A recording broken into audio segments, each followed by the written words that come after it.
Welcome to the Fat Fueled Family Podcast, where every week we talk about things like nutrition, training, how to live a healthy and active lifestyle with your little ones, peaceful parenting, education, and of course, mindset. Don't forget to follow us on Facebook and Instagram at Keto Counterculture, at fatfueledmom, and at fatfueledkids, and search for Fat Fueled Family on YouTube. To stay up to date with everything we're doing, sign up with your email at www.fatfueled.family and check out our blog for workouts, meal ideas, and all the other cool stuff we love to talk about. Don't forget to hit subscribe. All right, welcome to the Fat Fueled Family Podcast. My name is Danny Vega, and I'm joined by my lovely wife, Maura Vega. Hi. Who I wanted to just say, let's take a second to be grateful, because I think we can say that this is a pretty good week so far. Yeah, we haven't had any crazy. No craziness so far. And I want to just take a second to be grateful for that, because that's awesome. Yeah. All right. I want to get right to this because we have an awesome guest on today. This week's guest received his Bachelor of Science in Exercise Science and his Master of Science in Exercise Physiology from BYU. He then got his PhD in bioenergetics from East Carolina University, and he also completed a postdoctoral fellowship with the Duke National University of Singapore in metabolic disorders. And now he's back at BYU, where he runs the Laboratory of Obesity and Metabolism.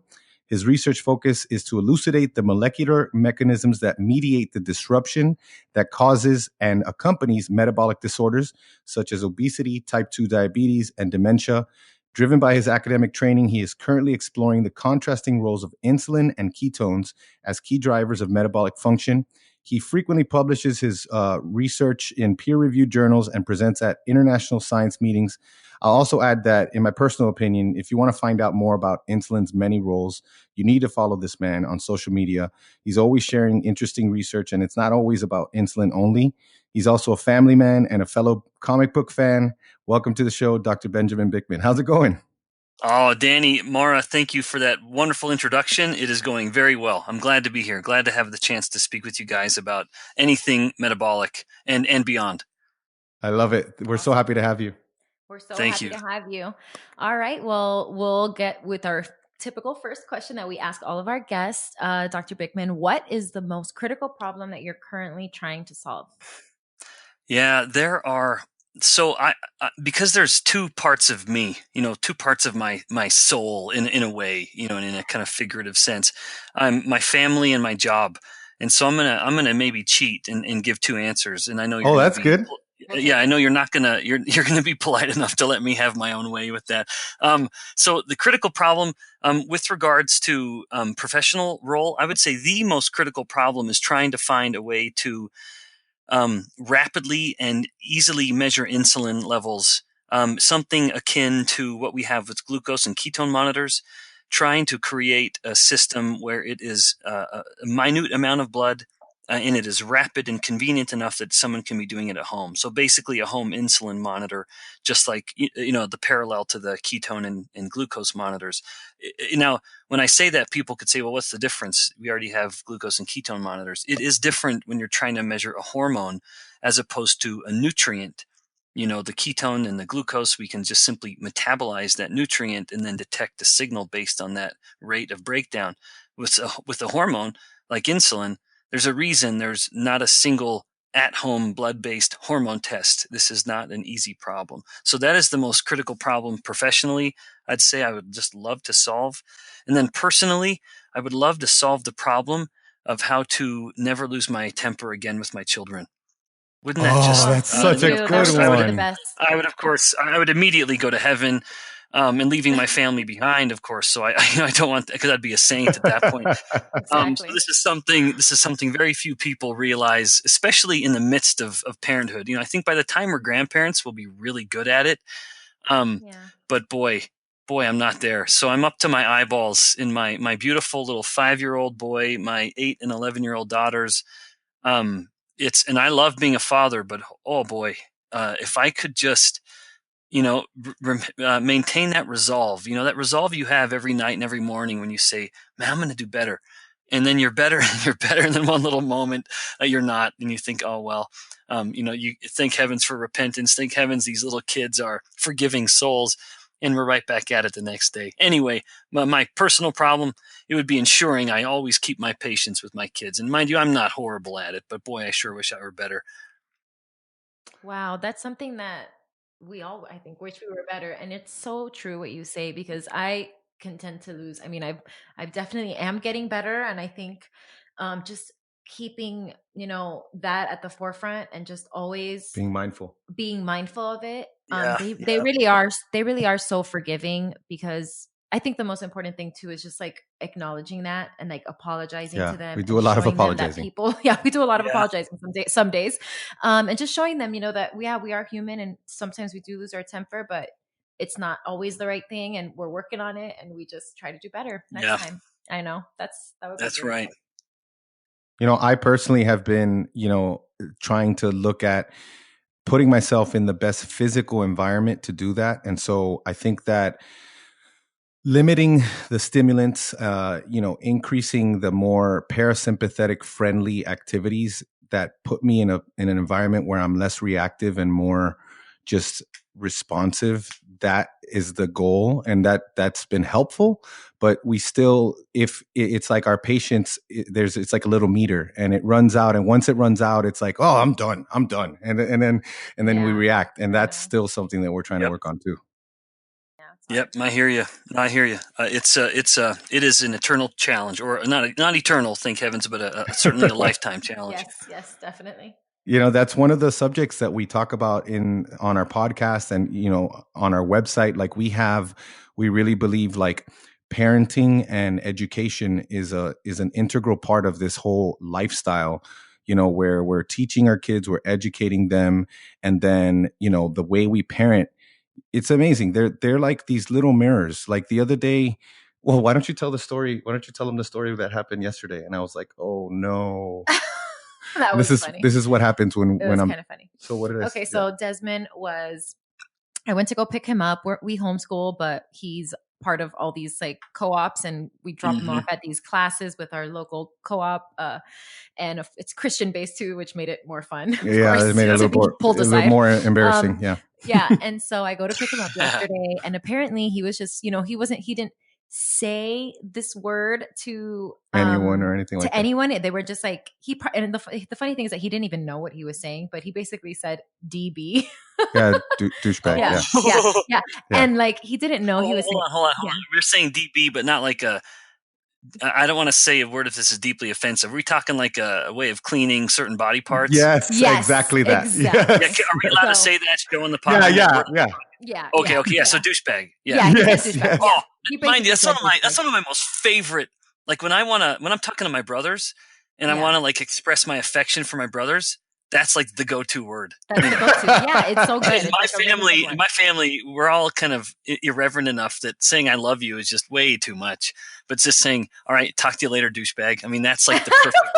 That's like me saying, I love you, brother. I love you so much. Exactly. And isn't there like a natural understanding that it's a term of endearment? You guys both understand it. A wonderful word. Anyway, I'd be mortified if one of my kids dropped that though. So I can see where you're going with this. Yeah, it's just so funny because then the teacher pulls me aside and she was like almost laughing too, because she's like, it was actually kind of funny, but and then so I asked Desmond afterwards, because I'm like, man, I don't really. I might say some other words, but that might slip, but I don't, that's not one of my words. And so I'm like, hey Des, and we watch a lot of YouTube too. So I'm like, man, who knows? Yeah. I'm like, hey Des, where did you hear that? And he's like, Papi.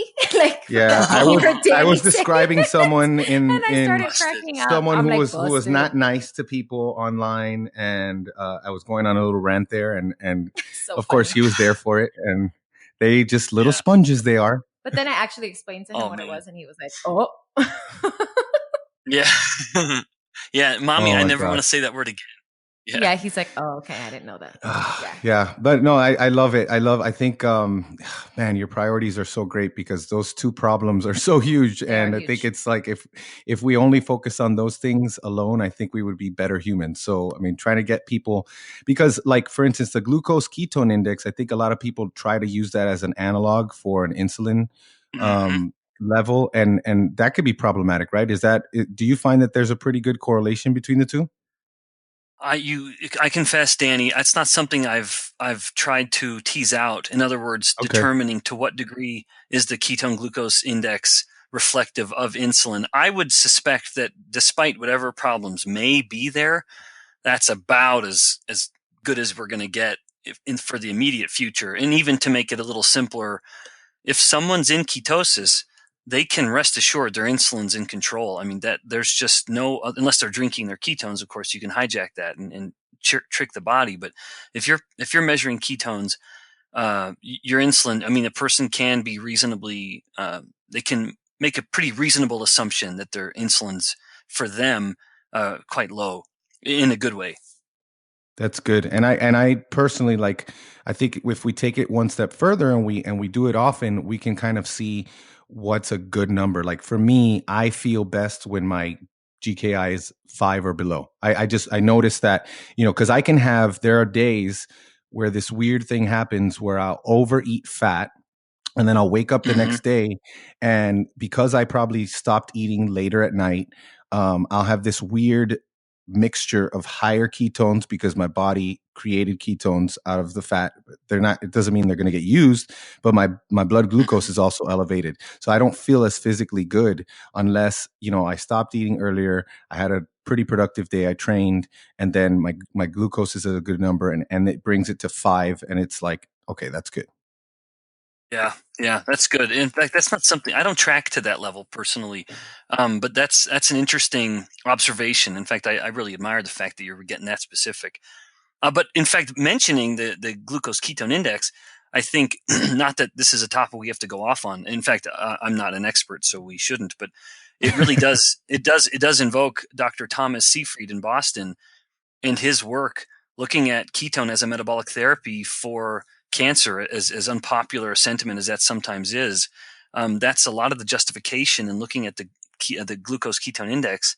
It's to look at the available fuel for the cancers. And I believe, at least my first exposure to the glucose ketone index was Dr. Seyfried's work on looking at metabolic interventions as a therapy for cancer. Yeah, I think that's probably the first time it was mentioned. I mean, I remember seeing it. I don't remember seeing it before that. And I'm not saying that I was following it when it happened, but when I first came across it, I think it was something to the effect of, oh, cancer patients are looking at this. Yeah, right. All right, so I want to go on to this very important topic of protein. Our mutual friend, Dr. Pete Ballerstedt, just shared an awesome little graphic this morning from a 2013 document suggesting that current dietary protein recommendations are inadequate for children, and that a protein intake of at least 1.3 grams per kilogram a day is beneficial. I think our audience knows by now how important we feel protein is, but I would love for you to, I guess rehash your talk from low carb Breckenridge, because I think a lot of people still fear the protein in the low carb space. So why should we not be over restricting protein? And in your opinion, why is higher protein okay in the context of a low carb diet? Yeah, in fact, I would say right in the context of any diet, but right, it was in the context of a low carb diet that first had me wondering about it. I am still somewhat new in the low carb space. I've really been swimming in these waters for, I don't know, 4 or 5 years, and for a solid 3 of those years, it was just swimming in the waters within my own research and my own laboratory. And it was the last couple of years where I became more active on social media. And that mostly was for the sake of promoting an awareness of insulin resistance, which, mind you, is very linked to carbohydrate consumption. Nevertheless, as I began to swim in these waters, I was seeing more and more concern with protein, and it was people were so afraid of it that they were eating just pure fat. In other words, just like oils, adding oil and adding butter to everything, and calling that. I mean, I knew a woman who was so enamored with ketosis that she would say, she said something like she would have 10 tablespoons of MCT in a day. And that to me just seemed so remarkable. Mind you, I actually was curious how she could stomach that, literally. Yeah. Yeah. She's not in the bathroom like all day. Yeah, exactly. But even still, she insisted that it was quite fine. And I just thought there's something wrong in this community if that's the way we're talking. And so as someone who has a deep appreciation for just how pathogenic insulin really can be, yet being essential, the body, of course, is designed to have it and we need it, but we need to keep it in check as we do with so many things. Nevertheless, I thought, all right, what is protein really doing to insulin? If this is how people are justifying their fear of protein, that it is so insulinogenic that they're going to be kicked out of ketosis, then I really want to get the truth of this.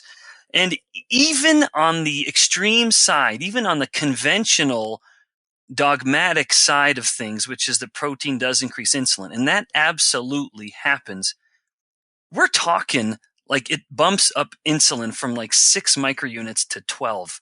I mean, this is an absolutely insignificant increase, even in the conventional fed people. So even in that extreme instance, wow, that's protein, in the context of a high carb diet. That's a conventional, mind you, that's in a fasted state though, mind you. But even still, in this conventional fed person who's fasted for a typical kind of overnight 10-hour fast, 12-hour fast, then they come to the clinic or the lab and they have a protein bolus. It is a mild, we're talking, it'll go up just like double from what it was, which is nothing. You compare that to a pure carbohydrate like a starch or a glucose solution, and insulin will go up 10 times. And it'll stay up for hours potentially. You know, even in the most insulin sensitive person, it'll take it about 2 hours to come back down. And if we're talking about an insulin resistant person, well, then it takes 4 hours to come back down. And of course, the tragedy in that situation, which is almost a whole other topic, is that by the time it's coming down, they've bumped it right back up with their snack and they've bumped another it back meal. Up with their meal. Yeah. Right. And so they're living every waking moment is spent burning glucose, and there's never a hint of ketones, which has ramifications, particularly with things like dementia. But nevertheless, so even in that instance of a conventionally fed high carbohydrate person, protein does not do much. And then when you look at it in the context of either a prolonged fast or in a ketogenic diet with deliberate carbohydrate restriction, then it does essentially nothing. I mean, adding essentially is just a qualifier to say, well, it could go up a little, it could go down. Insulin could go up a little or down a little. But we also know that glucagon comes up quite a bit in that low-carb fasted state consuming protein. And that was one I kind of introduced as sort of a new character that wasn't being talked about in the low-carb space, at least that I could tell. But I thought it was relevant because basically whatever insulin wants to do in all the good and all the bad, glucagon will tend to do the opposite for all the good and all the bad. I mean, neither one of these hormones is exclusively good or bad. You know, these are more complicated comic book heroes and villains. You know, they're not so black and white. But nevertheless, where insulin wants to very potently inhibit ketogenesis by inhibiting beta oxidation of fat, glucagon, in fact, is a potent inducer of ketogenesis because of its effects on so rapidly activating fat oxidation. And so that became relevant too, that it's not just, we can't just end the conversation looking at insulin. Indeed, you need glucagon for ketogenesis. It's not just a matter of insulin getting out of the way, although that's a huge part of it. Insulin does step out of the way, so to speak, as insulin levels come down, but then you must have glucagon actually step in and get it done. And so it's not just low insulin. You also have the activator of glucagon, not to mention some of the essential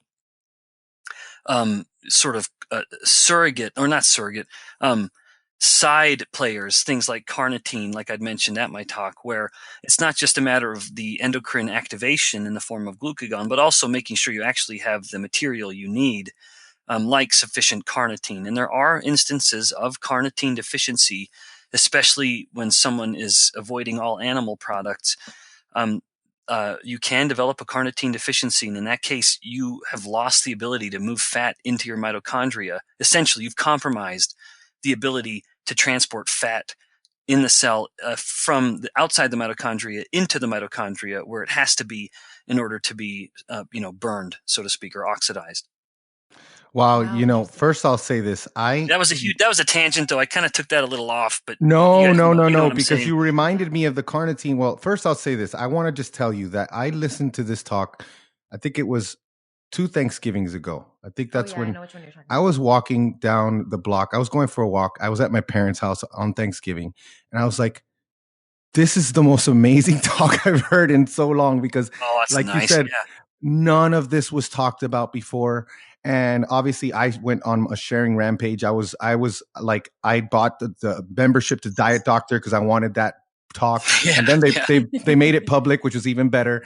And but like one of the things you said, it reminds me, because we talk about also satiety a lot, and we want to make sure that we're telling people that this is animal protein. We're not talking about protein powders or plant protein powders, because you run into the carnitine issue, but then you also run into the issue is, if you look at someone puts a protein powder in water, it's not this magic. It doesn't help satiety. No. It's the actual animal protein, right? That's right. Well, but let's be clear. Let's say you have a so-called animal protein in the form of whey or casein. Yeah, that's animal derived.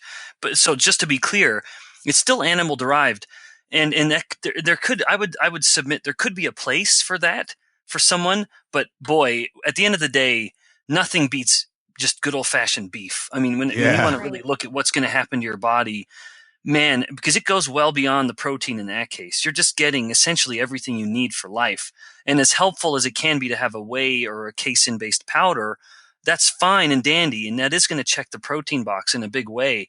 But there's a lot of other boxes that will be left unchecked. And so, in fact, you when you brought this up, you mentioned the importance of protein with kids. When I feed my kids, I'm really at any moment asking myself, am I giving them fat that they need, and am I giving them the protein they need? Because in the human diet, of the 3 macronutrients, 2 of them are essential. Yes. And I want to make sure that my children's diet reflects that fact of human physiology. We are designed to require certain amino acids. We are designed to require certain fatty acids. There is no biological need for carbohydrate. And I don't mean to say that in a mean or insulting or even controversial way. We know for a fact humans do not need carbohydrate. Can there be some things in some carbohydrates that are good? Sure, that's possible. But I'm not going to focus my children's diet on the one macronutrient that they don't need. And mind you, that's the one that they just can't avoid. Those little goldfish crackers that they're going to come out. We don't get them in my house, but the goldfish crackers, that's like crack for little kids. And they go to school, they bring it home from school, their little kids will have little friends. I mean, that's not to say my kids won't ever get them. No, I'm not that kind. I mean, I don't know how to go that far, and I don't want to do that to my kids. But if I'm making them waffles like I did this morning, I'll use a little bit of a flour, and I mean a little bit, and then I have matched it with fat. I will put in cream. I'm putting in olive oil. I'm putting in macadamia nut oil, avocado oil, and I'm putting in whey powder just to give it this substance. And I put in a lot of eggs. And so I have more fat and I have more protein than I actually have starch in that little waffle mix. And my kids, and then I load it with butter, all this beautiful grass-fed butter. And then I even let them, and they even put some maple syrup on, some actual honest to goodness maple syrup. I'm not going to. Because it has nutrition. That's the thing. Even then, that's right. And I'm not going to eat it. I don't I'll be with them and we'll have our kind of family breakfast, and we're a religious family as well. So we'll have a little bit of scripture study. We'll have a little family prayer at some point. Mind you, I say that and someone's listening and thinking, oh man, the Bikman home must be so nice. No.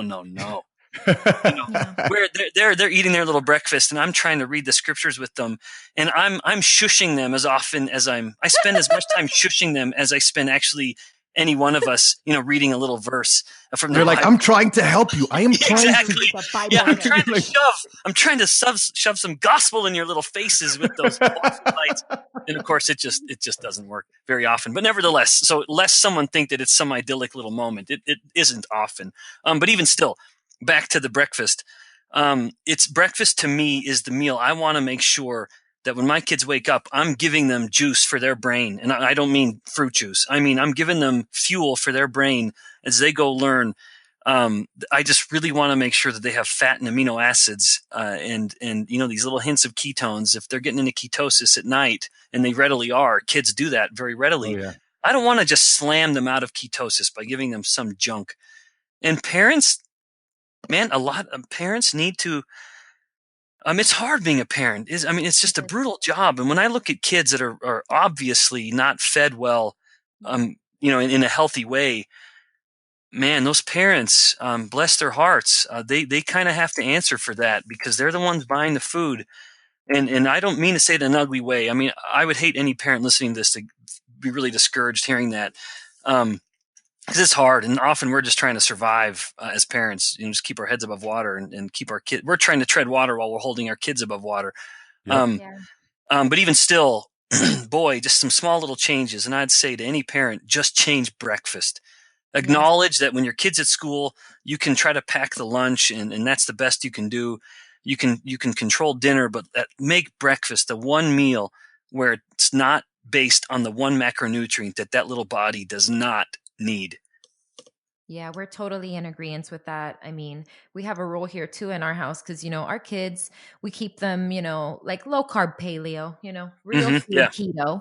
So, they know like if they, the carbs around here are earned and they are a garnish. It's like a decoration, but that is not food. That is not what feeds our brain. That is not what we need to grow. And they know that. And we don't, we also have our rule, like no naked carbs. So if they do get an apple, it's going to be paired with like a nut butter or something. Something to slow that down.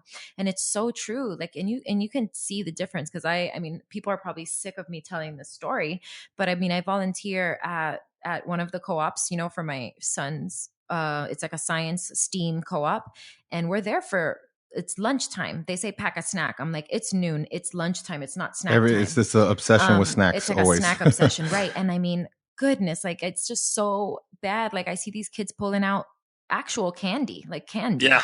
Yep. Candy. And then you're like, settle down, guys. It's like totally impossible for them to settle down, and you can see the difference. Like Desmond's like eating his bacon and like, chicken and sweet meat, potatoes. And then maybe he got some berries. Yeah, some berries. But he's so much more level. Like the there's none of this like up and down, these like crazy mood swings and just like outbursts of energy. I mean, it actually makes your job easier as a parent, I think. Oh yeah, it really does. Yeah, I agree. Yeah, so but like you said, you have to have some small. Like, just try to like get rid of the boxes. Like, don't buy things in boxes.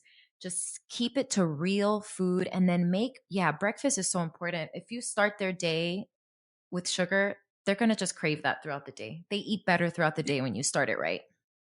Yeah, and I mentioned fruit juice, and it's worth mentioning because so many parents still look at fruit juice as a healthy alternative. They'll look at it and say, well, you can have water or fruit juice. And of course a kid's going to pick. I'm going to pick fruit juice if I choose. Why not? It's delicious. And yet that fructose, it goes to the liver, and the liver is the only tissue that'll metabolize it, and it'll turn it to fat, or it'll just put it to glucose and push it out into the body. None of those are good options. I mean, for my kids, it's water or whole milk. Absolutely. Oh, yeah. And like if they'll ask me, like it never usually happens, but I think Desmond, we had oranges, and I think Desmond asked me to juice them for him. Like he wanted orange juice. I'm like, no, just eat the actual orange. There's a reason that fruit has all those fibers in it. It's going to slow it down. Like just eat the whole fruit, eat an orange. Don't eat juice. Like juice is not a choice. It's so bad. It's like the ultimate bad thing. All right. So I want to continue on this protein thing, because there's so much to it. And one of the things I've seen personally in my year and a half, it's been like 2.5 years of keto, and it's been about a year and a half of being mostly carnivore, is that there are times when my fasted glucose is higher in the AM. And it's usually on days I don't train. And so like we've spoken about the fact that, gluconeogenesis is a demand-driven process. So there has to be an actual need for that to happen. It's not just going to happen because we eat more protein. But I wonder if you can shed any light on, because some of the people, they'll be in a real healthy fasted glucose range. Like they'll be in the 70s and low 80s. And all of a sudden they start jumping to, because they increase their protein, and it goes up to like high 70s and high 80s, or it goes to 90. I wonder if have you seen why this could possibly, why would people see higher fasted numbers with the higher protein? Because it can't be gluconeogenesis. What is going on? Well, so back to my point earlier, or what we started talking about earlier, pure protein will have minimal effect on insulin and minimal effect on glucose. But when you combine that with a carbohydrate-rich meal, or any kind of carbohydrate, like if you're eating the two together, then all of a sudden blood insulin levels will be almost double. Wow. In fact, I was just looking at this. I wish I could. I don't want to get too distracted while I'm talking, but I want to pull up this article because I just found a nice old paper. All right, let's see if this one's it from '86. Is this the Oh, one? wow. Now, so this paper from '86 actually shows that the glucose and protein together are pretty comparable with regards to the insulin effect. And then the glucose, let's see what they found. No, they didn't do glucose. Darn it, they just did insulin. Isn't that funny? When I always Interesting. Wow, you feel like that's a given usually. Yeah, that's always the one you get. Let me see if I can look at it in this one. So insulin stayed reasonably in control, and it was the glucose that just went, way over. Oh man, I'm not going to be able to find it. And that was with protein and carbohydrate, you said, Yeah, right? protein and carbohydrate. But if someone wanted to look, the study I'm trying to find, but I can't find it as I want to keep talking. It was a study. The last name of the authors are Nuttall and Gammon, Gammon. Yeah. And they looked at that combination of glucose alone and glucose plus a protein, and the insulin, the glucose response was quite substantial. Where, honest to goodness, it almost doubled. So it was pretty huge. And I don't remember what the conditions were, but this was just tracking someone eating over time. They ate the meal and then they tracked it until it kind of settled back down. But how now? I can't speak, of course, authoritatively on how that would relate to someone who's low carb and eating more protein and seeing increases in that case where someone does see an increase in glucose. There is a good article on the Diet Doctor website where they talk about that a kind of transient, usually a transient state of hyperglycemia when kind of adjusting to a low carb diet, and it's reflective, we presumably, of this just shift in fuel that the body is kind of still learning. Oh wait, I don't need to be making all this glucose because I don't use it anymore. So often, and this almost brings up another topic. So steer us back on if I start getting off track too much. In the low carb space, people will talk about how a low carbohydrate diet will cause a physiological insulin resistance. Oh, I've heard that one. Yeah. And that's a term I don't really like that term, despite really liking some of the people who have said it. I don't love invoking insulin resistance in that instance. There are known instances of physiological insulin resistance. And as I teach my students, it's the 2 Ps. It's puberty and pregnancy. Those are 2 times of substantial growth in human physiology. And so becoming insulin resistant and in the hyperinsulinemia, or the elevated insulin that comes with it, is really conducive to growing, to that growing puberty body, adolescent body. The hyperinsulinemia of that insulin resistance will really drive growth, physical growth. Same thing with pregnant mommy. Not only is it driving growth in mommy, particularly certain tissue growth and fat growth, because mom's going to need that fat when she starts nursing, but it also helps the fetus grow, because mom's insulin, of course, is helping grow all tissue, including her own little baby tissue, the fetus. So those are the 2 known states of physiological insulin resistance. So to distinguish that from what we see with a low-carb diet, I prefer to use the terms glucose intolerance. And that's not... I like that, because the physiological one... Yeah. I was just going to say, just sorry to interrupt you, but the physiological insulin resistance, it makes it seem like it's a natural thing that's going to happen. And that would go against all of ancestral, history, looking back at people are not going to be insulin resistant if they don't consume carbohydrate. Yeah. And a critical difference between these 3 states, a ketogenic diet, pregnancy, and puberty, is that insulin is up in puberty and pregnancy, which is just what you see with a true state of insulin resistance. Insulin resistance and hyperinsulinemia go hand in hand. But with the glucose intolerance that you see in a ketogenic diet state, insulin is low. In fact, it's exquisitely low. And so I just don't think it's accurate to call that insulin resistance. I think it is more accurate to say this is glucose intolerance. This is a body that is adjusting to using fat as a primary fuel as opposed to glucose. And again, so I would submit that anyone who's challenging that idea, look at the insulin levels. And because insulin comes down so low with the ketogenic diet, to me, that means it cannot be insulin resistance, because insulin resistance is a state of hyperinsulinemia because the insulin is working differently and in some ways not as well.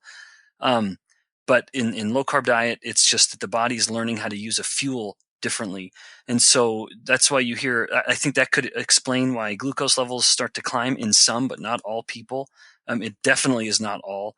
And it's usually transient. And moreover, it also explains why someone can be on a low carb diet and really fail miserably on an oral glucose tolerance test, which sometimes is done in a clinical situation. They have you come in and you drink 50 grams of a pure glucose solution, and it takes their body quite a while to clear, potentially. And again, that depends on the person, but it could just be reflective of what I want to call this glucose intolerance or carbohydrate intolerance. Wow, but it's the carbohydrate, the carbohydrate intolerance that gets a person to insulin resistance in the first place. Like, why are some people in our culture, most people, overweight, insulin resistant, and hypertensive? Well, it's because of their carbohydrate intolerance. That is a body that has a pretty adverse reaction, I would submit, to carbohydrates, and it takes them so much longer to metabolize the carbohydrate, and a concomitant massive spike in insulin, which is driving insulin resistance over time. And yet there are other people that, partly due to genetics, are able to indulge in carbohydrate, and the glucose and insulin just come right up and right back down without much of a blip. And so to those people, I would say, hey, you know what? You probably can enjoy carbohydrates more than your friend who obviously can't. But if someone has insulin resistance, I feel very strongly that is a person whose body does not tolerate carbohydrates very well already, and that's what's gotten them into the trouble they're in, metabolically speaking. Yeah, that's so interesting. And that what you were saying about the failed glucose test, that explains what happened to me during my second pregnancy. Oh, I'm sure. Yep.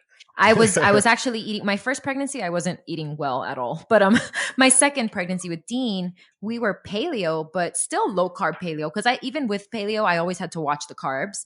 Mm-hmm. And then of course, they send you in for that glucose test. I remember I had to pull over on the way back home. I was like, I don't know what was happening to me, but I felt so sick. I don't know if it was like some type of crash or something. I was like, of course. And I failed that test. I'm like, of course I failed. I never eat carbs. Yeah. So my wife failed every time. Mm-hmm. Not that she's not even that low carb, but she is kind of petite though. And that's another part of the story. It's forcing every pregnant woman's body to drink the exact same amount of glucose. And that's a 6'1", 200-pound college volleyball player is going to clear that 50 grams of glucose much easier than my 5'4", 100-pound wife. Right. But nevertheless, she would always fail it. And so after the first time she failed, they had to have her come in and do a longer one. She passed the longer one. But then for our other two babies, she said, look, I'm going to take this test. Or maybe even the last one, she didn't do it. But with Lizzie, with our second, she took the test, she failed it, and she told the doctor, look, I'm not taking the longer one. I failed the last one. We both know I don't have gestational diabetes. I'm doing fine. So I refuse. And I thought, man, sweetheart, let's go. Let me give you a big kiss for standing. I love it. Yeah, man. That's what I was thinking. I was like, my wife Maud is the same. Again, I'm not taking that test. I'm like, sorry, I eat keto. Like, I promise you, I don't have gestational diabetes. Like, it's not going to happen. Plus, and moreover, even if you did have it, they don't give you a drug when you're pregnant. All they would say is just fix your diet. And your response would be, thanks, doc. I'm already doing it. Yeah. That's what got me into the problem. So good. All right. Well, let's continue on this protein topic. mTor and IGF-1 are usually the two main things that we're hit over the head with when people are arguing against higher protein intake. And correct me if I'm wrong, but in the case of IGF-1, if you look at the body of literature, it seems to indicate that elevated IGF-1 from higher protein diets doesn't seem to get to the point where it increases the risk for chronic disease. So in other words, it seems to be irrelevant. And of course, we see mTOR seeming to have some role in certain cancers, etc. But you have recently spoken on mTOR. Why do people keep picking on mTOR, and would you say it's justified? Oh no, absolutely not. It is not justified. I'm so confused by how many just really intelligent people, very informed people, are so afraid of protein, in particular, because of what it could be doing to mTOR. So I don't know of any human cancer where we can show that the mTOR activation is what has caused the cancer. That is such a ridiculously simplified perspective on cancer. Within any given cancer cell, I may be wrong, but if I am, I'm not very wrong. I think the average cancer cell has 90 mutations in it. And so it is never a disease, never of one mutation. That is not the nature of the disease. There are multiple things gone wrong. In fact, with mentioning Thomas Seyfried earlier, he would make the case, I think very well, that in fact it starts with altered mitochondrial function, and that's driving mutations. But nevertheless, it's multiple mutations, and to just try to point the finger at mTOR is just laughably simplistic for what is a remarkably complicated disease. But even still, let's just step back and say, okay, mTOR is a main driver of disease and aging. Then the next question should be, well, then what is the best way to control mTOR? And it is silly to point the finger at protein, because you could give someone a big bolus of protein and mTOR, and then you pull a muscle biopsy, let's say, or you take blood and look at mTOR activation in the leukocyte, in the white blood cells, and whatever it is, mTOR, it's going to go up and then it's going to go right back down. It's this nice little transient little bump. Compare that with what insulin does to mTOR. Insulin will increase mTOR about 4 times higher than the most anabolic of all the amino acids, which is leucine. So if you take the most anabolic of all the amino acids, leucine, and compare that with insulin, insulin will activate mTOR 4 times. It's 3 to 4 times more than leucine will. So one right there, we should be pointing the finger at insulin. Another reason to point the finger at insulin is what we mentioned earlier. If someone wakes up in the morning, they start their morning, insulin has maybe just finally started coming down, mTOR activation is finally turning off, and they ramp that all back up by eating a starchy, sugary breakfast. And then 2 hours later, they have a starchy, sugary snack. 2 hours later, it's the same kind of lunch, then a mid-afternoon snack, then the evening meal. Then the evening snack, they've lived every single waking moment with elevated insulin levels, and thus every single waking moment with mTOR activation. So if someone's afraid of mTOR, don't point the finger at protein, which you must eat. We know we have an absolute biological need for certain amino acids, including those ones that powerfully activate mTOR, and rather point the finger at the one macronutrient you do not have a biological need for and is perhaps more pathogenic because it's activating mTOR all the time. So even if mTOR is relevant, I guess to sum up my rant, even if mTOR is relevant, let's look at what activates it stronger and more chronically, and that would be insulin over protein. And I know those are not the same thing. One's a hormone, one's a macronutrient, but then look at the macronutrients that will be spiking the insulin. And of course, that takes us to carbohydrates. So it is really strange for me to see people that mention a fear of mTOR and then in the next breath say, well, that's why we should avoid protein. Man, I just would love to see what they're kind of basing that kind of conclusion on. And then I'd love to just say, hey, well, let's look at these 2 papers and look at what insulin does instead of protein. Well, we were super excited for that question because we knew that you were going to be passionate about it. You deliberately baited me. Because you're getting me amped up. But you know what, man? Like, I'm just like, mTOR's my friend too, you know, because I'm like the guy I'm looking at trying to build muscle, right? So like, I've read papers looking at, let's investigate, do we really need carbs to build muscle, right? And what I usually find is that carbs and protein are always much more effective than carbs alone. Carbs don't do anything. but we don't see a lot on protein alone versus protein and carbs. Like I think there's some animal studies, there's maybe some in vitro studies, but not a lot of human studies. And I suspect, and you correct me if I'm wrong, but I would suspect that our good friend mTor is still relevant to this question. And so what would you say are the mechanisms by which we're putting on muscle in a low insulin environment? Because you take insulin out of the equation, and that's what the main thing people say, you need insulin. What are because I would assume that mTOR may act like insulin in a low insulin environment, right? Yeah. Oh, yeah, sure. Yeah. So without a doubt, in a low carb state, someone who wants to promote anabolic signaling in the muscle, they will, to a degree, lose out on the anabolic signaling of the insulin.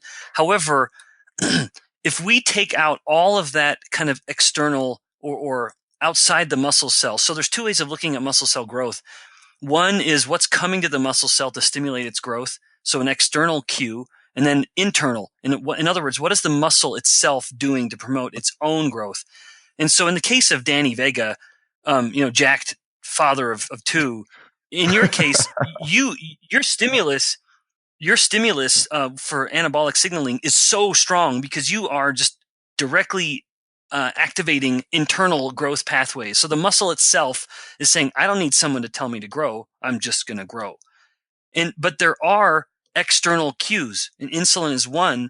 But of course, growth hormone is this awesome hormone, which is wonderfully anabolic where it needs to be, like at the muscle. But unlike insulin, which is anabolic everywhere, including fat cells, growth hormone is catabolic at fat cells. And so without a doubt, you have a good, strong workout, growth hormone is going up.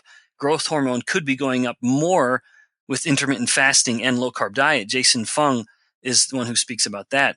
But suffice it to say, as much as someone may be missing out on the anabolic signal of insulin, they are reaping the benefits of what could be a greater growth hormone signal to promote not only anabolic muscle growth, but also the catabolic use of and mobilization of stored fat, which, it's a pretty winning combination.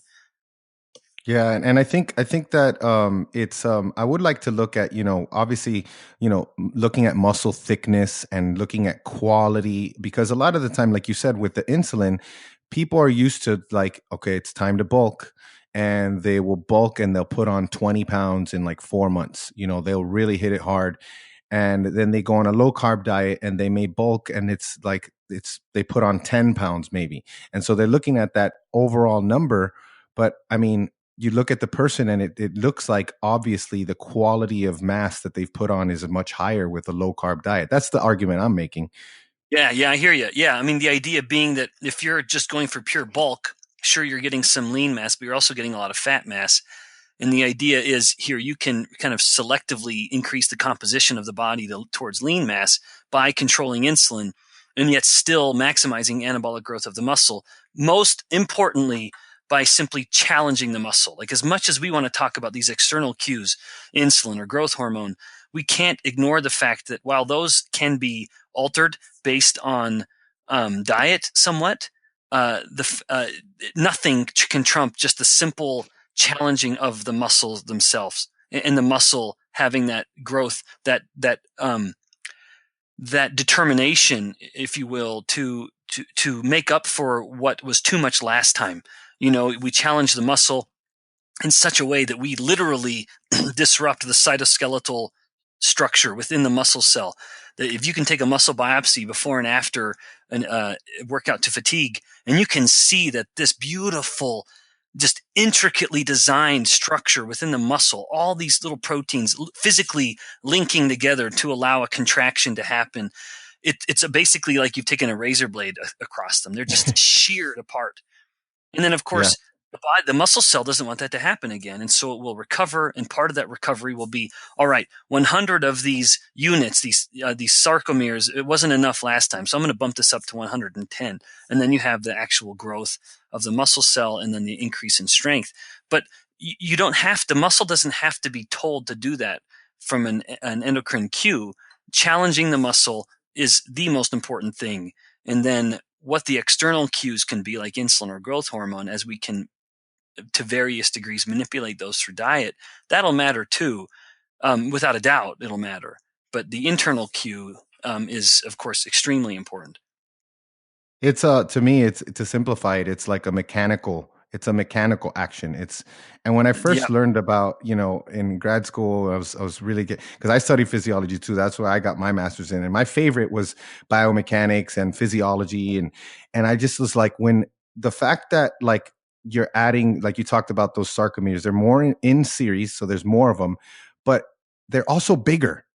So it's like they're bigger and more. So it's like you don't need that much of an external, like you said, stimulus if you are causing adequate damage and you're eating enough to recover.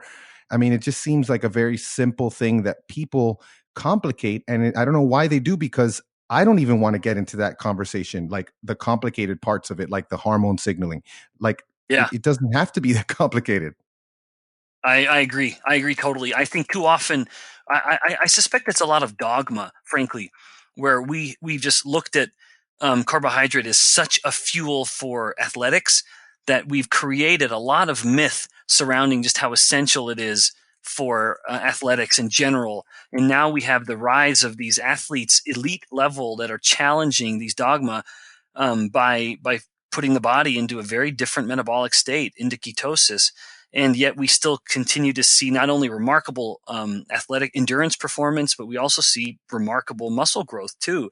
And so it is challenging dogma, which again is part of what I suspect is the background for a lot of these people trying to justify, needing carbs.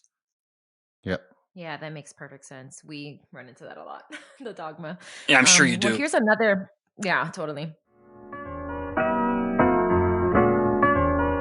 Hey everybody, sorry to interrupt. I just wanted to let you guys know about a company we've been a fan of for over a year now. This is a really cool company because number one, they're convenient. They make some delicious products, and they were also so cool when Dean had the accident. They sent us a great care package. The boys love their products. We love their products. They're convenient, and that's Real Good Foods. Real Good Foods has chicken crust pizzas, cauliflower pizzas. They have these awesome enchiladas that the boys love. Good products, low carb, keto friendly. And if you see the comparison compared to actual other packaged foods, there's no comparison. So they have a store locator. They're available at places like Walmart and supermarkets. I've also seen them even at Vitamin Shop, which is pretty cool. And if you wanted to shop for them locally, you can look at the store locator online. But we have a code, and it's fatfueledfam, and that'll give you $10 off your order. So if you're in a time pinch and you don't have time to cook yourself a nice home cooked meal, definitely look into Real Good Foods. They get the Fat Fueled Family seal of approval. And without any further ado, back to our show. Here's another one we would love to have your input on, the beiging of fat. So can you talk a little bit about the differences between white adipose tissue and brown adipose tissue, why one would be more beneficial to the other, and how a low carb or keto diet may help us beige our fat? Yeah. I love talking about this. In fact, I'll be giving an update on this general story at my low carb Denver. It's not in Breckenridge anymore. It's in Denver. I'm going to be there. I'm going to be in the front row. I cannot wait to see that. Bro, high five. Yes, I love it. So I'm going to give an update on this, but I'll go into a little more detail in my talk than I will right now, just for the sake of time and getting off topic. But yeah, so all in the human body, the majority of the fat we have is what we call a white fat, and that is because when you physically look at it, it is very, very white. This kind of vague kind of light kind of tannish white, but very, very white. And that's fat that is doing its kind of originally intended job, if you will, which is storing energy. So thank heavens for body fat, lest we look at it as a curse. We are designed to have the ability to store energy for later use. It's basically like we have these little pockets of granola bars that we can just get, we can call on when we need it. Thank heavens. And in fact, indeed, thank heavens, those people who have diseases of fat tissue where they can't make fat tissue, called lipodystrophy.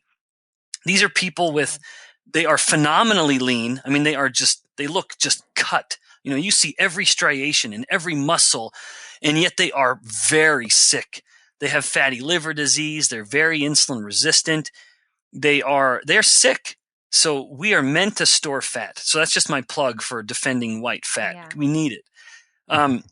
However, we have these small little pockets of a decidedly different type of fat, what we call brown fat or beige fat, because it is in fact different in color due to it being enriched with mitochondria. And as anyone will remember from Biology 100, mitochondria are the powerhouse of the cell. That's the part of the cell that is a very dark kind of brownish red color.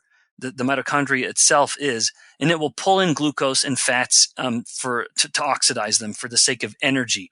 And when I say energy, in that instance, I mean the form of chemical energy, which is ATP. ATP is the chemical energy that the cell is using to just get stuff done. If you're contracting a muscle, if you're sending a nerve impulse, if the kidneys are regulating ions and different salts in and out, that is ATP dependent. So ATP is the energy that the currency that the cell will use to buy an action. That's what I mean by energy in that case. So that's what the mitochondria are doing. They're using and they're taking in nutrients to make ATP for the cell to use. And that's essential to understand because that is what's very different in part from white fat to brown fat. In white fat, there's very little mitochondria, and that tissue is determined to just store energy and use very, very little. And indeed, the metabolic rate in white fat is so low that it's almost hard to detect. And we've done this. We published a paper on this last year. In contrast, brown fat has a metabolic rate that's comparable to muscle. It's very, very active, but it's not active because it's making ATP. In the case of brown fat, those mitochondria are really unique because they're pulling in glucose, most especially glucose, but they are burning through nutrients not to create ATP energy, but to just create heat energy. And so it's basically like we're just stoking the fire, not because we need it to get some value from the heat itself. It's just making heat. It's like the difference. You're sitting in a car, and I have an old 20-year-old a manual 5-speed Outback, a Subaru. I'm going to drive that thing. I want it to be my daughter's first car, frankly. So I'm never going to get rid of it. Awesome. So because it's a standard transmission, I can be revving the engine. And this would be like the mitochondria chewing through the nutrients, the glucose and the fat. It's burning the glucose and the fat. That's like me revving the engine. And I can stay in neutral and not go anywhere and yet keep the engine revving. That is what's happening in the mitochondria of the brown fat. What we've done there is we have uncoupled the two processes. Revving the engine has been uncoupled from actually moving the car. And so those two processes, which are normally going hand in hand, we've pulled them apart. They're not working together anymore. We're revving the engine for no good reason.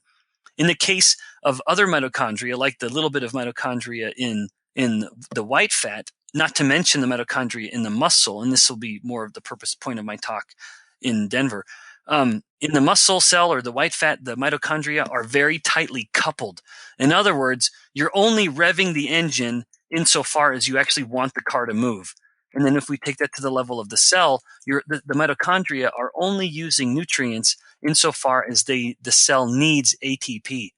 That process is coupled. The cell is basically saying, I need 10 units of ATP. So you break down the nutrients that you need in order to give me that ATP. So in the brown fat, again, at the risk of me having gotten this kind of too deep, but hopefully the listeners can appreciate it, if not follow it completely. But I bet everyone can follow it. In the brown fat, the mitochondria are uncoupled. And so that brown fat has a very high metabolic rate because it's just wasting energy. It's wasting it. Now, in our environment today, that's a good thing because we're all eating too much. And so if we know we have our brown fat can kind of chew through some of these extra calories that we've eaten and we don't really need, it gives us a little bit of wiggle room, or what I like to call a bit of a metabolic advantage, where if someone's being so tedious and or they just have the weird kind of brain where they want to count every calorie, in this case, it has given them more on the kind of expense side of the calorie end of that ledger, where they're burning more than they would need. And mind you, it's going to be a little hard to quantify, in fact, if not impossible, because you can't really account for that based on just normal living or normal physical activity. You've simply increased your metabolic rate because of the brown fat. Now, to Maura, to your question, how do we bring this back? Why is this at all relevant to insulin and ketones? Why is an insulin ketone scientist like me interested in white and brown fat? It's because insulin and ketones will push fat to act in one way or the other. Insulin wants to make fat cells be as much like white fat as possible. And we've seen this. This was a paper we published last year from rodents. We looked at very distinct fat pockets and found that insulin was making the fat cells be more coupled. In other words, it was slowing down the metabolic rate in fat cells. So basically telling the fat cells, you only use as much energy as you need. That's increasing feed efficiency, right? That's what we call. Yeah, so it's increasing efficiency. Yeah. Which is so not that's what we important want. Because often, that's right. But it's so funny is because you'll hear a lot of, I will never forget driving somewhere and on the radio it was talking about some supplement. It probably was like a low testosterone. You need to take this testosterone booster. It helps your mitochondria work more efficiently. And I hear that, I'm thinking, you chuckleheads. If these people actually knew what you were saying, you don't want your mitochondria, at least not in your fat cells, to be more efficient. You want them to be wasting a little bit of energy to get that advantage. And that's what ketones are doing. So ketones are helping all of the subcutaneous fat, the fat that we can pinch and jiggle beneath our skin. That is all white fat. But it has the potential to start acting a little bit like brown fat. And that's what we call beige fat. Or we kind of make up this bizarre verb where we say it's beiging. The white fat is beiging, or it's a beige fat. And so in that case, ketones push that transition. It's starting to make the very efficient, tightly coupled mitochondria in the white fat act like the less efficient, more uncoupled mitochondria in the brown fat. So it's kind of pushing that over. And mind you, that's relevant because we've got a lot of subcutaneous fat. Most people, that's where most of their fat is going to be stored. And a lot of the justification, when I first wanted to start asking that question, and we still actually haven't published the ketone side of that story. We're still getting more human biopsies from humans that are in and out of ketosis to look at metabolic rate in those fat tissues. Part of the justification for doing this was based on these old observations from some of the original endocrine diabetes scientists, Elliot Joslin, and I think it's Harold Benedict, but Benedict and Joslin, they were the first in my experience to find, and I have this series of all their wonderful old studies compiled in a little book, where they noted that metabolic rate in a type 1 diabetic would go down when the type 1 diabetic was treated with insulin. And we find parallels to that in type 2 diabetes. When you start treating a type 2 diabetic with insulin, metabolic rate will go significantly down. And then we have these newer studies by Kevin Hall and by David Ludwig showing in very well-controlled studies. Yeah, what we see that metabolic rate goes up when someone is in ketosis. And so those observations collectively make this perfect story based on everything I just said, as we're kind of looking at the molecular mechanisms to explain it. Insulin is basically putting the brakes on brown fat, making all fat in the body act more like white fat, so no wasting. In contrast, ketones are pushing the gas pedal.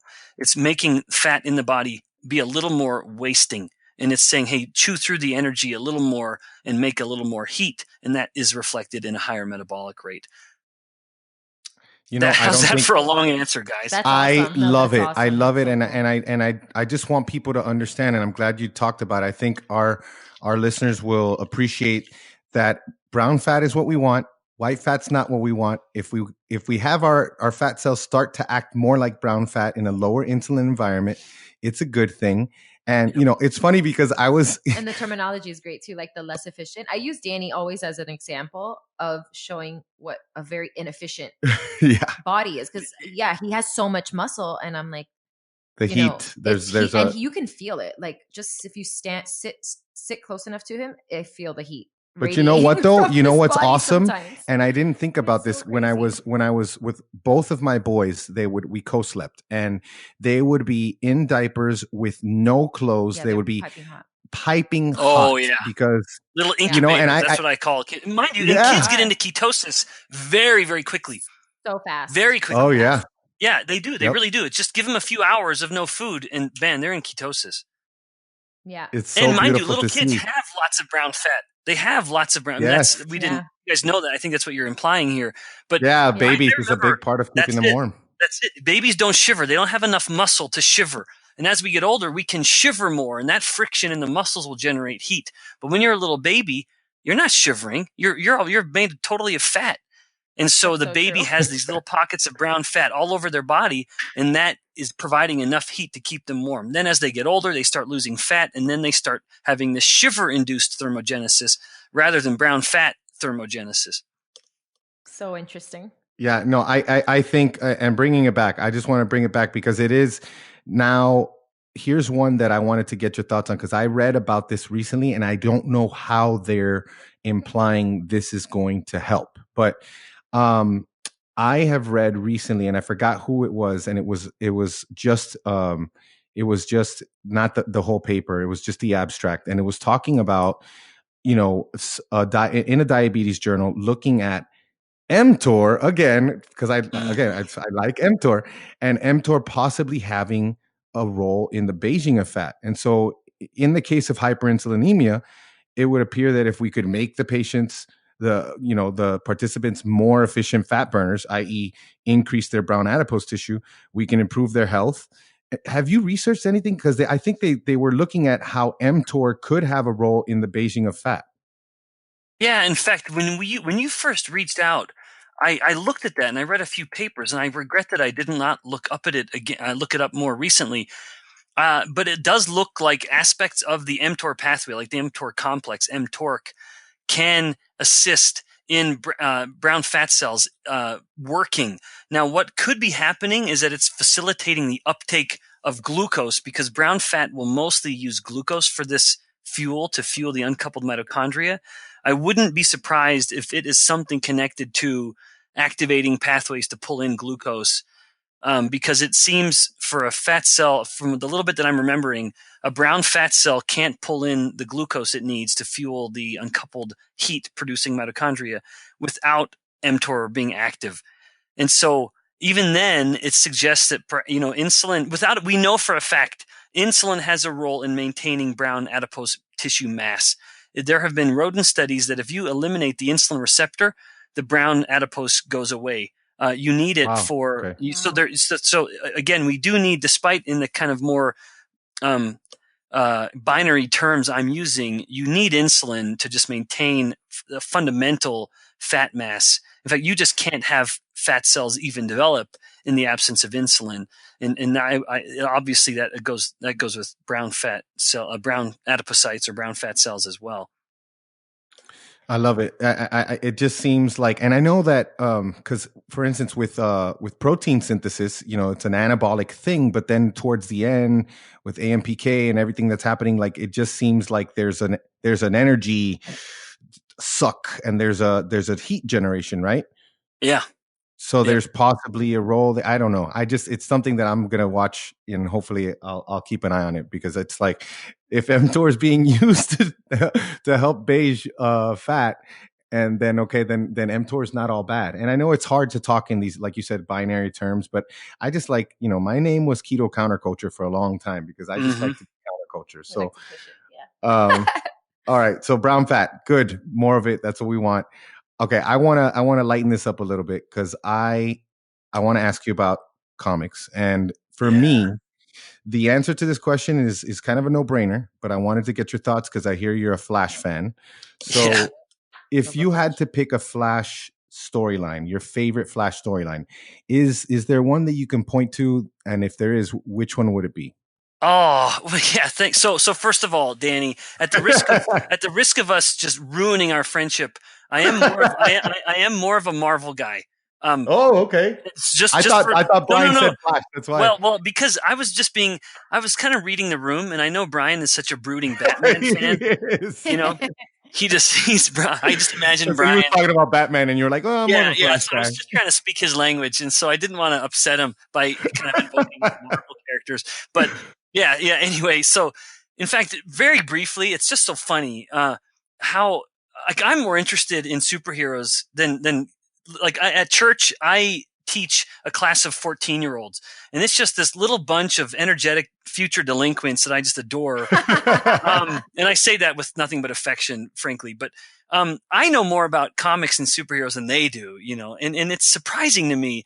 But it's because when I was a little boy, there's a lot of kids in my family, and 13 kids, and wow. I'm on the back end of that, and it was so me and my 4 little sisters would go to piano lessons every Saturday. I took piano for years, 10 years, and I would have my piano lesson because I was the oldest, and I got to say I'm going first, and then it would be their 4 lessons. So I had 2 hours of nothing to do and a pocket full of allowance. And so I would walk a few blocks and go to the comic book shop and just kind of shoot the wad on comics. So nevertheless, while I'm more of a Marvel guy, I love the Flash. And my favorite Flash is Wally West.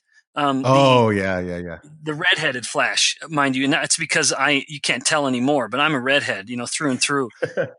In fact, my little boy, Asher, has my bright orange coppery hair. And one day someone asked him, because he'd always hear his mom and dad say, "You got your red hair from your dad." And he's looking at me thinking, "But Dad, your head is shiny.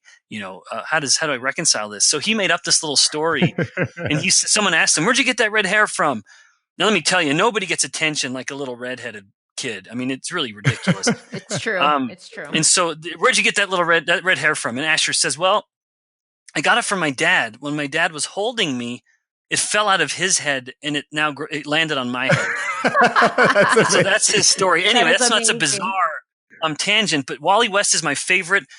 And the Born to Run series, I think Mark Waid was the author of that. Mark Waid is great. Oh, yeah, it was a great one. The thing with Wally West is it's a good example of a comic book that at the time DC was brave enough to let the main Flash, the main character, die and have his sidekick replace him. I mean, that was really a bold step. In fact, too bold, because DC backed away from it the last few years and brought Barry Allen back, and now Wally West, nothing more than a sideshow. And I rage against that, but don't get me started. Nevertheless, it was this wonderful example of a comic book company being brave enough to let a character actually die and the sidekick take over.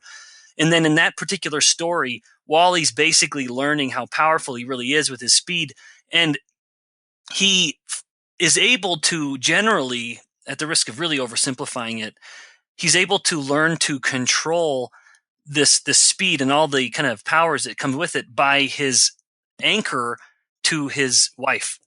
And that anchor of that commitment to his wife is what enables him to basically kind of get back to humanity, and then having reached this new level. So he levels up because of this commitment to his wife that he's able to find. And man, so, at the time I wasn't thinking about that necessarily, but mind you, even as a young boy, I made some very strong personal commitments to just live a good, chaste life. And I was, even as this will sound ridiculous, but at 14 years old, I made a commitment not to kiss a girl until I'd been a missionary for my church. So my 2-year mission when I lived in Russia for a couple of years. And I was so committed to that idea of being kind of morally prepared for my wife that I started writing a letter at 14 years old. And I kept it for 10 years, adding to that letter every so often whenever I'd think about the girl I was going to marry. If I was tempted, to get a little too frisky with some girl, and right. I'd be thinking, no, I got a wife and I'm going to marry this woman someday, and I want to be the best husband I can. And I would add to that letter, when I'd get home from that date, I'd start writing to my wife again. And so when I got married to my sweetheart 10 years later, I handed her over as we're, leaving in the car to our honeymoon. I said, "Sweetheart, here's my letter that I started writing to you 10 years ago." And of course, she's flipping through this thing, and I'm thinking, "Oh man, I'm going to get lots of kisses for this 10-year letter." That's what I'm thinking. For sure. But nevertheless, so the idea of the superhero whose love for his wife was so much that it was able to kind of anchor him in a way. I don't know that I was really thinking about it too deeply at the time, but I guess nevertheless, I was a sucker for a good love story. But in general, long answer to your question, I love Wally West. I wish that he were still the main Flash, and part of it is because of what DC was brave enough to do with him as a character, not only letting him become the main character, but also getting married and having kids. Too often these are static characters and nothing new ever happens. But with Wally, stuff happened, and I liked it. That is so great, man. I cannot believe that I didn't even think that. First of all, I don't know that storyline. I haven't read it, so I have to read it. I was like, oh, for sure he's going to talk about Flashpoint Paradox because, it's spectacular. That's spectacular. Yeah. Because that to me, like, that's my favorite. That's one of my favorite storylines of all time, but it goes back again. It's like the opposite, right? Because his love for his mother or his inability to let his mother go causes the end of the world. So I think there's a valuable lesson there too. But man, that's a great one because I think, and I'm sure. But that was Barry Allen. That was Barry Allen. That was Barry Allen. Yeah, and see, Wally West would have been smart. Wally West would have been smart enough to say, well, this isn't going to work. I'm not going to do this. Barry Allen's just not as smart as Wally. Barry makes a lot of mistakes, but Wally's in that one, and he steps up, and that's the weird thing. They call him Kid Flash, and they call him Impulse, and I'm sure you're like, just call him Flash. He's Flash, for heaven's sakes. And he has a cool suit too. I think my son, my 4-year-old, probably would like his suit better. He's showing off that big head of ginger hair. I mean, I wouldn't cover that. Show off the red hair. I love that. That's the best part. Awesome. I don't know if you know this. I'm telling my wife, like, he had his red hair popping out of his yellow suit. So that's amazing. That I forgot about that. That's awesome, man. Well, that's a great one. Maura wants to. I know we're running long, so Maura wanted to ask you one more thing before we let you go. Yes, last question, and I know you kind of spoke a little bit about it already. We love hearing about your approach to nutrition with your daughter and your kids, but we would love to hear you share a little bit about it with our audience and like how you educate them, because we think, it's very important, to not just say, yeah, this is what's for dinner, like, too bad, eat it or don't eat. We take this as a responsibility, to make sure that they're educated so that they can make the right choice, So how do you approach this with your little ones? Yeah, I love that question, and I'm glad to spend a little time on this. One of my greatest fears is that my kind of quirky views on diet would ever kind of permeate, especially my daughter's thinking, and have my 2 daughters develop some kind of eating disorder. Of course, boys can have that too, but it's just a plague of young women so much more than young men. Yeah. Nevertheless, I want my kids to just grow up with an appreciation of real food. And I want them someday when they go to college, I want them to open up the fridge and see that their roommates have some things called fat-free yogurt, and they have something called skim milk, and they have something called low-fat turkey bacon. I want them to look at that and say, what is this stuff? So when I'm talking to my kids about what to eat, I tell them, babies, like when they say, Dad, can I have some butter? And I'll say, oh, absolutely. And I will just kind of in this cheeky kind of nerdy dad way say, oh, isn't butter just amazing?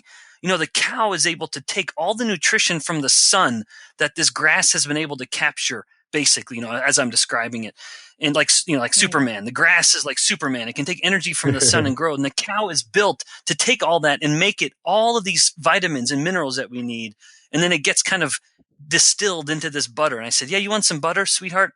You can have as much butter as you want. Is that enough butter? You need a little more? Let's put a little more butter on there. So I want them. It gets loaded up. Yeah, exactly. It's because, in the end, if there's some general philosophy, it is I want my kids to appreciate real food. And that is not to say they never have a bag of potato chips. They never have, some kind of packaged treat. That will absolutely happen. And it's just not a fight I care to make. And moreover, I want them to be able to enjoy that sort of stuff because those are yummy treats and they're delicious. But I want them also to know that it's not good and that it is an indulgence and that it's not something that should happen too frequently. And we help that happen by being examples ourselves. It is exactly. We cannot be hypocritical. And if we tell our children, look, you've watched TV for 1 hour, that's enough. Let's do some homework and go to bed. And then if we go down and binge 3 or 4 hours of Netflix, no, that's not good parenting. And if I remember one time when my Samara was born, our oldest daughter, we were at the playground with her and the other little kid, other little girl was there. And she ran up to her mommy, can I have some more candies? And I saw like a bag of gummy bears or something. And the mommy gave the little girl some. And then the mommy, being a good mom, said, no, sweetheart, no more after this. You've had enough. And then when that little girl ran back to the playground, guess what mommy started doing? Eating the gummies. She was pounding those gummy bears. I mean, she was just just going crazy. I'm looking at them. I'm thinking, oh my goodness gracious. Are you thinking those are going to go rotten in the next minute and you got to eat them?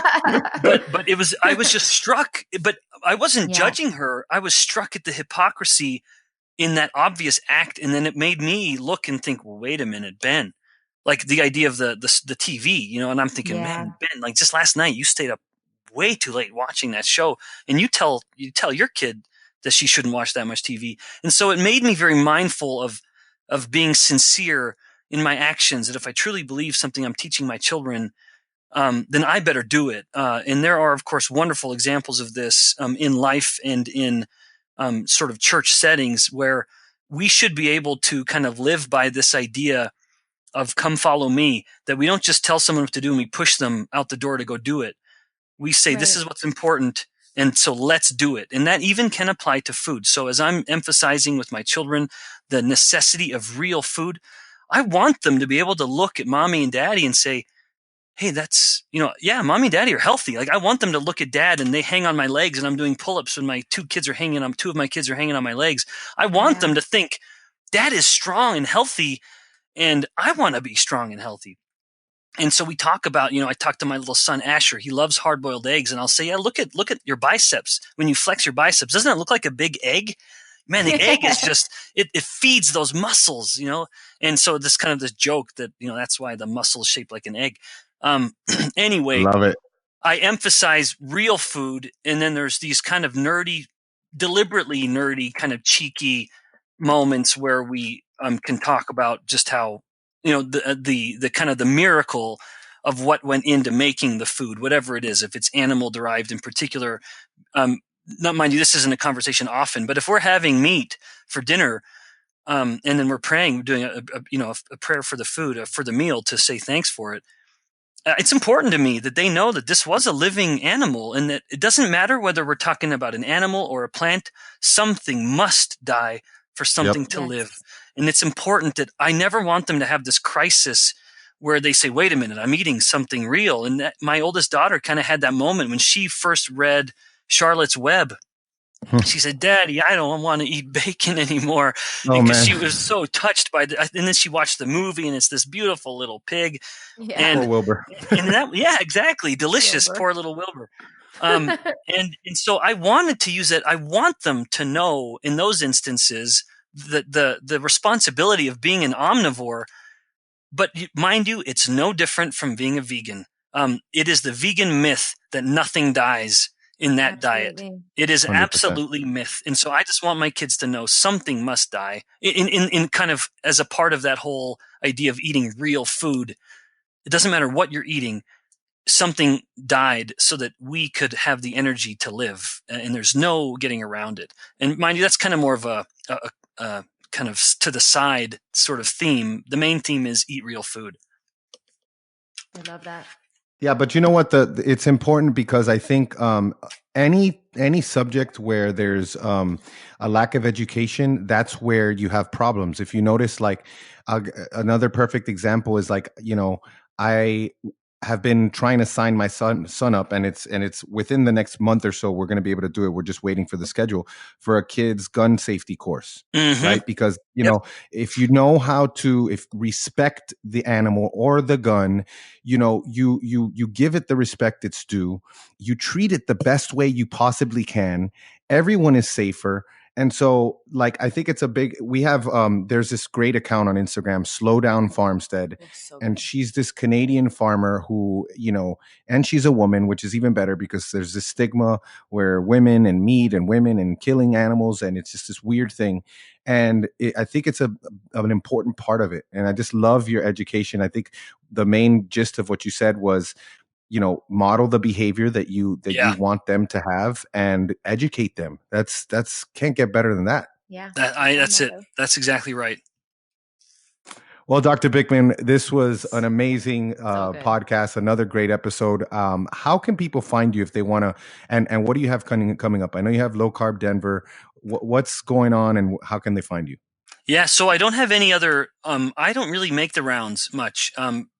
Partly I've never been asked, and I don't really mind too much, but I've only ever done the low carb. And I did Keto Fest at one time, and then the summer months have just been too busy to do it again. Or not Keto Fest, Brian's Keto meeting in Con, Houston. yeah, KetoCon. Yeah, my heavens. KetoCon. Right. Thank you. I did that one time, but other than that, it's just been the low carb Colorado meetings a couple years. So I have that one coming up in March, and I'll be talking about the disparate effects of ketones on coupling in muscle versus fat tissue, kind of what we talked about earlier. And then in social media, my priority in social media is simply to disseminate information. It is to share the latest research relevant to almost anything metabolic related. And I do that mostly through Instagram and Twitter. And on either of those channels, people find me with my name, Ben Bikman, and Bikman, no C in Bikman, Bikman, Ben Bikman, PhD. And I don't really use Facebook anymore. It's just become a little overwhelming, where it's like kind of trying to drink from a fire hose. Whereas with Twitter and Instagram, you can kind of regulate that communication a little better. So nevertheless, Instagram and Twitter, Ben Bikman, PhD, and really the point of it is just to keep people apprised of the latest research. Too often neat research is published and just remains unread, just totally hidden in obscure biomedical journals. And so I like to kind of bring some of those to light. Well, we thank you for your work, and we're going to point everybody in your direction. And thank you again for just spending this time with us. We appreciate it. Thank you so much. I had a great time, guys. We covered a lot of fun topics. It was my pleasure. It was ours too. All right. Take care.